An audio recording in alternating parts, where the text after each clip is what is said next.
તો બોટાદના લાઠીદડ ગામની સ્વામિનારાયણ ગુરુકુળ શાળા સંકુલની બસના કંડક્ટરને જાહેરમાં મારામારી ધમકી આપ્યાની ઘટના બની હતી, જેના ઘેરા પ્રત્યાઘાત પડ્યા છે। સમગ્ર ઘટનાને લઈને લાઠીદડ ગામના યુવાનોએ એકઠા થઈને ઉમાવંશી ગ્રુપ પાટીદાર હિતરક્ષક સમિતિના નેજા હેઠળ બેઠક યોજી હતી।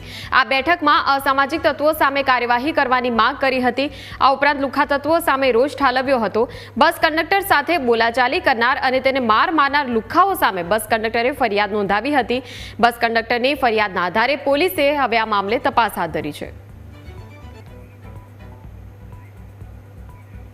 અને જે ઘટના બની હતી સ્વામિનારાયણ ગુરુકુળના એક બસના કંડક્ટરની, અને જે લુખ્ખા તત્વ દ્વારા ધમકી દેવામાં આવી હતી કે તે મારું બુલેટ શા માટે વેટ કરાવ્યું, અહીંયાથી તું બસ લઈ લે, નહીંતર આમાં મજા નહીં આવે, એટલા માટે થઈ અને આ પાટીદાર યુવાનો આજે એકત્રિત થયા હતા। અને જો આનું કંઈ રિઝલ્ટ નહીં આવે તો આગળ જવાની પણ વાત છે।